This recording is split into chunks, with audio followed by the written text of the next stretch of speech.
Hola amigos, nos encontramos con el escritor, periodista e investigador Luis Arana Galindo, que nos va a presentar su libro El Reino del Río Turquesa. Luis, bienvenido, coméntanos por favor sobre las particularidades de tu libro y cuál es ese mensaje que quieres darnos con este trabajo histórico. En efecto, el reino del río Turquesa está dividido en dos partes fundamentales. Uno, que trata de informarnos sobre sus singularidades. Entre estas podemos señalar que su río es color turquesa por naturaleza. Es uno de los tres ríos en el Perú que tienen esta característica. Dos, este río es límite geográfico, político, lingüístico entre Huancavelica provincia y Huancayo, Junín. Dos, en esta cuenca han vivido siempre, desde la época pre-inca, el cacicazgo Asto. Los cacicazgo Asto. Cuando ingresan los españoles en la invasión, allá por 1530, estos astos son propiedad, pasan a ser propiedad del encomendero de entonces, Amador de Cabrera. Este Amador de Cabrera descubre la mina Santa Bárbara de Azogue, mercurio. Como sabemos, mercurio es un mineral líquido, vermellón y tóxico. Entonces, Amador de Cabrera hace trabajar obligatoriamente a todos los astos y a otras comarcas también, y allí comienzan a morir, a perder la vida casi la mayoría de los integrantes de este cacicazgo. Otro es que la mayoría hoy de la población de Moya y Vilca son de apellido hispano. Mayoría. ¿Por qué? Porque los astos se desaparecieron a raíz de la muerte de los astos en esta mina Santa Bárbara. Trágicamente mina recordada y que hoy está cerrada y lamentablemente es un recuerdo negro, totalmente negro, que ha dejado hecho un cascarón a Huancavelica. No olvidemos que a raíz de esta mina, que fue la más grande en la época colonial, que hizo como país más importante del mundo a España, esta mina y la de Potosí en Bolivia, en la colonia, fueron que empujaron a España a ser el primer país del mundo, el más envidiado en ese momento. Pero para Huancavelica hoy es una negra historia, porque no ha dejado nada, nada. Por eso Huancavelica y Cerro Pasco actualmente son los departamentos más pobres del Perú, a pesar que en la colonia brillaron por sus grandes riquezas mineras. Y finalmente, en este aspecto, tienen muchos lugares turísticos hermosos, unos atractivos importantísimos que tiene este río, esta cuenca, especialmente Vilca. Allí están sus puentes de Turumanya, está los puentes naturales que este río Turquesa ha horadado en las proximidades de Vilca.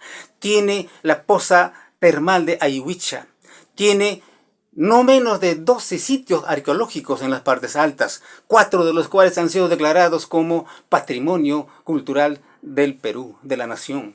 En consecuencia, esas son las particularidades de esta zona y especialmente del pueblo de Vilca. Coméntanos por favor ahora sobre otros capítulos, el capítulo 3 y el capítulo 4 del libro, en el cual hablas sobre el aporte de estas comunidades, ¿no? Vilca y Moya, en el tema de la independencia y cómo así, ¿no? Se logran aportar estas comunidades y por ahí también un tema, digamos, colonial que puedas comentarnos. Apoyado en vasta bibliografía histórica sobre esta zona de mi pueblo, de Vilca, se conoce que los incas, cuando invadieron a los Asto, fue ya en la etapa final como imperio. Los historiadores señalan que los incas solo vivieron 95 años, como Estado imperial.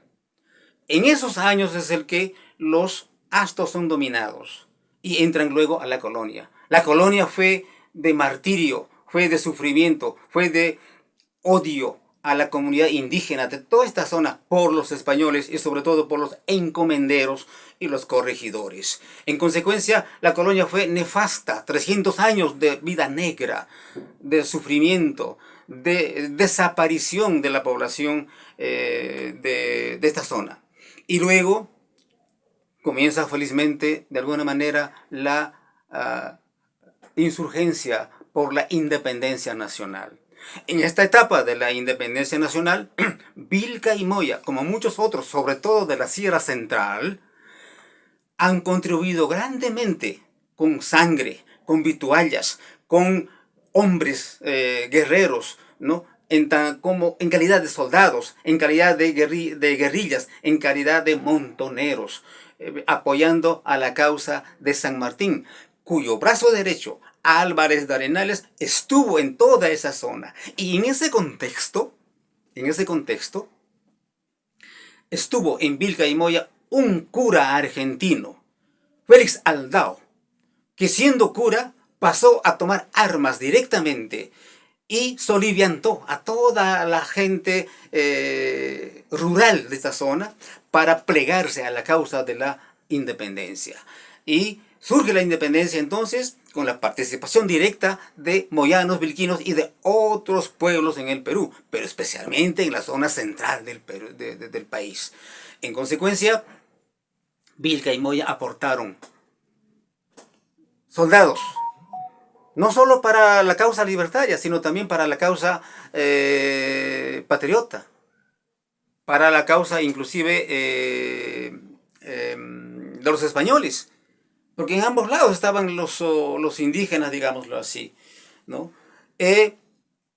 Participaron con denuedo, con conocimiento de causa, les repito, soliviantado por Félix Aldao, un cura argentino que vino con San Martín. Pero el gran héroe en esta gesta de la independencia es Álvarez de Arenales y toda la gente campesina, mestiza de ese momento en toda la Sierra Central. Cuéntanos cuál ha sido el aporte de estos pueblos Moya y Vilca y la participación de este cura argentino para que puedan levantarse y apoyar al tema de la independencia. En efecto, esto no es una invención mía de ningún historiador que pueda tener algo de fantasía, no. La participación, el aporte de moyanos y vilquinos, tanto como de otros pueblos adyacentes, está en la historia que ha realizado, que ha investigado Ella Dunbar Temple, quien recogió los documentos, ¿no? En diversos archivos, no solo nacional, sino internacional, los documentos que las guerrillas, los montoneros, la gente rural se comunicaba, participaba en esa gesta apoyando a Álvarez de Arenales. Entonces yo destaco acá la figura de Ella Dunbar Temple, catedrática, a quien yo tuve la suerte de conocerla en San Marcos. Ella es la guía para decir, en estas gestas participaron moyanos y vilquinos, y entre los moyanos un comandante era Santiago Castro en Moya y Matías Sáenz en Vilca, ¿no? Entonces, la época de la independencia tiene mucho de la participación de los vilquinos y los moyanos, bastante. Allí aparece el aporte precisamente a la independencia nacional. No olvidemos que San Martín nunca subió a la sierra, nunca cruzó espadas con ningún enemigo. Quien lo hizo ha sido Sucre y Bolívar, y antes por Álvarez de Arenales, que recorrió toda la Sierra Central justamente soliviantando a la gente campesina rural a que se plieguen a esta lucha de la independencia. Entre ellos, repito, con apoyo de este cura, ex cura, digamos, excomulgado inclusive, cura argentino Félix Aldao, quien luego, al regresarse en España, continúa su vida política y, oiga, son dos expresidentes argentinos que escriben la biografía y la historia de este Félix Aldao. En Lima, casi, en el Perú, casi no lo conocemos. Sin embargo, este estuvo pueblo por pueblo en muchos pueblos de la Sierra Central del país a raíz de esa gesta de la independencia. Me gustaría que nos compartas ahora un análisis del capítulo 5, ¿no?, que has titulado "Ay, mamacita, los chilenos". Por favor, este capítulo llama mucho la atención, ya nos comentarás acerca de qué te llevó a escribir, ¿no? Y también cómo tu pueblo de Vilca y tanto Moya ha sido atravesado por estas circunstancias en la época colonial, en la época de la independencia y ahora en la época con los chilenos. La guerra con Chile es un pueblo muy histórico. Definitivamente. Titulo ese capítulo "Ay, mamacita, los chilenos", por una razón muy sencilla. Recordé mi niñez cuando mi madre, sus hijos en casa, pequeños, por muchas veces nos peleamos, nos quitamos y cuando nos comportábamos un poco mal en casa, mamá solía decir, como otras mamás en el pueblo, "Ay, estos chilenos". ¿De dónde venía ese dicho? Es que aún estaba fresca la historia de cómo los chilenos invadieron Vilca, Moya, luego de haber invadido todo el Perú, todo Lima. Lima estaba totalmente dominado en manos de los chilenos en esa época. Estamos hablando allá por 1880. Y no olvidemos que los chilenos ocuparon el Perú durante 6 años. 6 años, de 1879 a 1884, 85 inclusive. Entonces, todos esos años, el ejército chileno estuvo en toda la Sierra Central y entraron a Vilca y Moya y hicieron toda la expoliación posible. Expoliaron a toda la gente, mataron a quienes podían hacerles frente a ellos. En esas circunstancias surge la figura legendaria vilquino de Pedro Vaquero. ¿Quién es Pedro Vaquero según la historia oral de esta cuenca del río Vilca? Es un pastor de vacas de un hacendado en las alturas de mi pueblo. Se llaman Pedro Malpica, lo llaman algunos, otros tienen otro nombre, pero él es afrentado, él es capturado en las alturas como pastor, pero los chilenos, un grupo de chilenos, un pelotón, matan a su madre y violan a su hermana. Por esa razón, esa es la historia, repito, oral. Por esa razón, él, según la historia oral, se pliega a la fuerza guerrillera de Mariscal Cáceres en Huancayo y participa él mismo, Pedro Vaquero, en el asalto de Concepción en Huancayo. Allí reconoce a esos chilenos que le afrentaron y se venga y los mata. ¿Te recuerdas tú haber hecho esto en tal lugar? Pues ahora sí te mato, y lo mata al chileno. Eso dice la historia oral. Pero la historia real, digámoslo así, no lo menciona como tal. Pero en tanto que es un héroe del imaginario colectivo de Vilca y de Moya, oiga, es un héroe. Al punto que tiene un monumento en la plaza de Vilca. En consecuencia, como todo pueblo tiene que identificarse con algún personaje simbólico, no importa, y para Vilca y Moya, su héroe en la guerra con Chile es Pedro Vaquero. Es más, los chilenos quemaron Vilca, dinamitaron la iglesia de Vilca. Vilca fue ocupada lamentablemente por los chilenos. Ese es el recuerdo que hasta ahora en sus relatos orales se conserva. La historia definitivamente, Luis, ha marcado a tu pueblo, Vilca, porque en otro capítulo, en el capítulo 6, que titulas "Entre dos letales enemigos", podemos ver, ¿no?, que no hay una salida para este pueblo que durante toda su vida, durante toda la historia de nuestro país, ha estado, digamos, en un conflicto latente. Coméntanos sobre este capítulo. Entre dos letales enemigos. En efecto, esa frase tipifica el sufrimiento de los pueblos de la Sierra Central, pero específicamente a los pueblos de Moya y Vilca. Porque en este contexto de la guerra interna, que surge en 1980 y dura hasta el 2000, se produjeron gran derrame de sangre. desapariciones, violaciones a los derechos humanos, secuestros, torturas. Todo eso surgió a raíz de que Sendero entró a la zona y luego la Fuerza Armada. Es más, exactamente en mi pueblo, en la plaza de mi pueblo, se asentó una base militar. Y entonces a esa base comenzaron a desfilar capturados hombres y mujeres de las alturas de mi pueblo. Fueron flagelados, fueron torturados, fueron violados. Hasta ahora, lamentablemente, en este contexto, existe un juicio aquí en Lima, ahora, que 8 mujeres violadas reclaman la paternidad de sus hijos a los soldados que fueron en ese tiempo los perpetradores de este delito en Vilca y en Moya.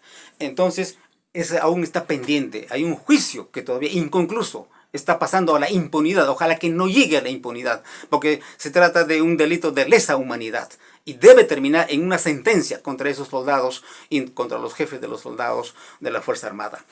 Ahora, los delitos de desapariciones, de torturas han venido de ambos lados, tanto de Sendero como de Fuerzas Armadas, al punto que todo el pueblo de Vilca y de Moya y muchos otros adyacentes tuvieron que escaparse como pudieron. Tuvieron que dejar sus casas, sus chacras, sus animales y todo eso en manera de huida, en manera de éxodo, ¿no? ¿A dónde se fueron a sentar? A Huancayo, Lima, a la selva, a todo sitio. Entonces fue una tragedia. Fue una tragedia. Hoy mismo Vilca todavía sigue siendo un pueblo casi fantasma. Poquito a poco está levantándose, sí, pero sigue siendo un pueblo fantasma silencioso, que la agricultura y todo eso no está caminando bien. Actualmente quizás la autoridad local actual está tratando de incentivar el turismo, quizás como una última tabla de salvación. ¿Qué quieres dar como conclusión final, ya, Luis Arana Galindo, con tu libro? Definitivamente, hoy Vilca está en una situación alarmante, diría yo. Uno, no hay lluvia, las cementeras están yermas, las chacras, no produce. Está deshabitada, está con solamente las dádivas que da el gobierno, con eso vive la poca gente que hay allí. Entonces, quizás la tabla de salvación para algún desarrollo de este pueblo, para su supervivencia, es el turismo. En este campo de turismo, Vilca sobre todo destaca por su riqueza natural y cultural. Uno, naturalmente hablando, su puente de Turumanya, excepcional paraje junto al río, a orillas del río Vilca, del río Turquesa. Luego, más arriba de mi pueblo, a un par de kilómetros, está esos fantásticos puentes naturales de Huarichaca. Puentes naturales de Huarichaca. Es increíble. Muchas veces cuando muestro esta foto, que ves acá, no lo distinguen, pero yo caprichosamente lo puse allí. Esta es una foto aérea con dron tomado sobre ambos puentes. Fíjese, son 2 puentes naturales que el río Orada. Imagínate, miles de años habrá durado para que el río haya horadado la montaña pétrea y hacer esos 2 túneles. Pero ahí está, fantástico, misterioso, esos puentes naturales. Un poco más arriba, siguiendo el río, está la poza termal de Ayuhuicha. Y más en las alturas están nada menos que 12 sitios arqueológicos importantísimos, estudiados muy poco todavía por los arqueólogos, pero 4 de ellos han sido ya reconocidos como patrimonio cultural de la nación. En consecuencia, todo eso forma parte de un paquete muy grande que ojalá se desarrolle y que lleve turistas del país y del mundo para hacer que este pueblo se levante, porque está muy abajo, está muy torturado, está estático y necesita una inyección de turismo. Para eso tiene riqueza, suficiente riqueza para hacerlo. Y hay que impulsarlo nada más.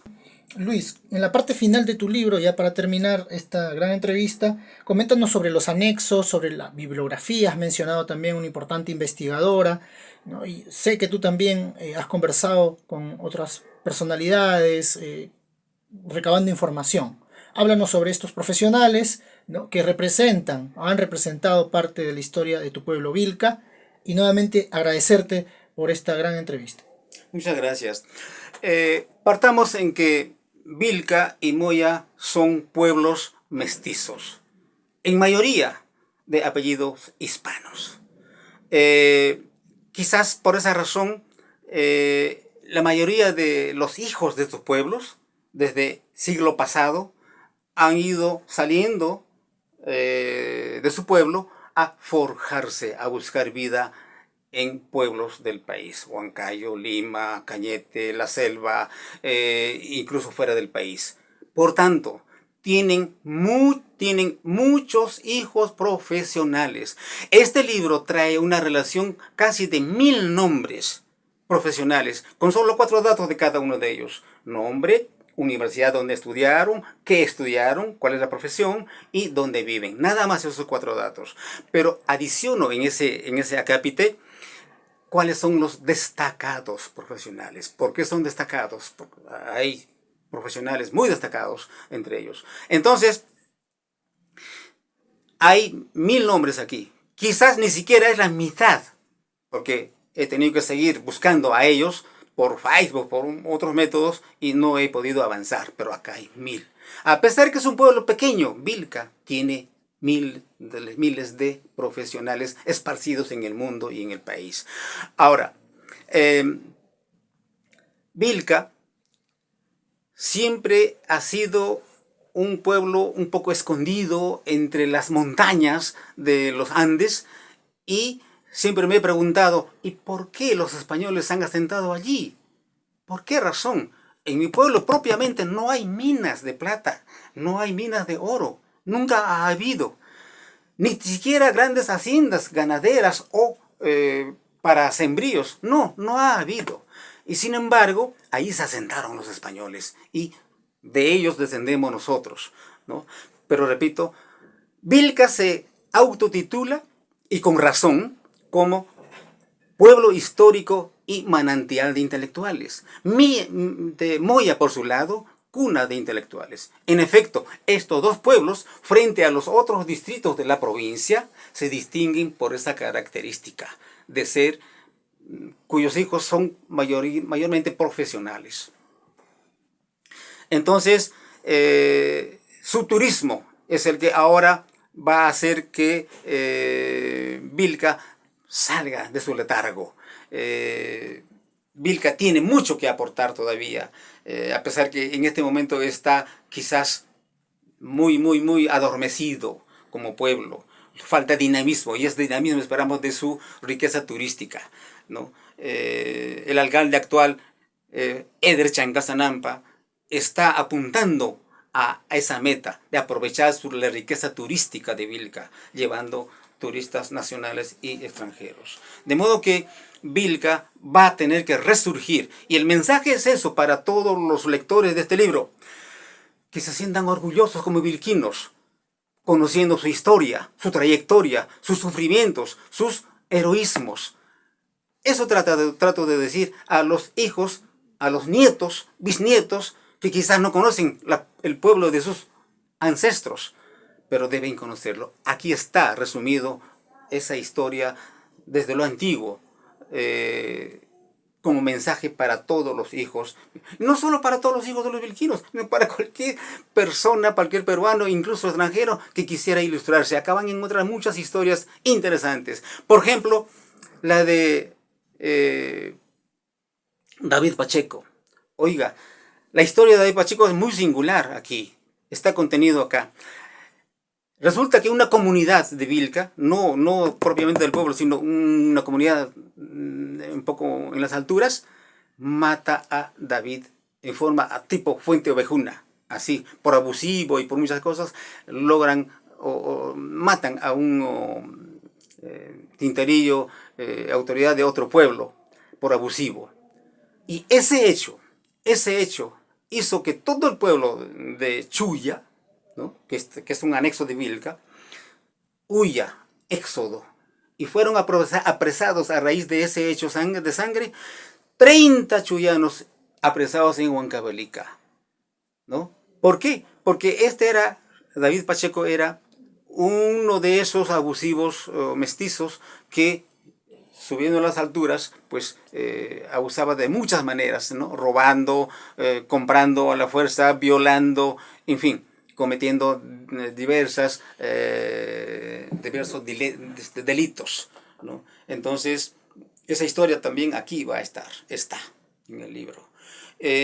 Por eso, yo invoco a todos los vilquinos, a todos los moyanos, a todo el Perú, que conozcan este libro singular, muy singular.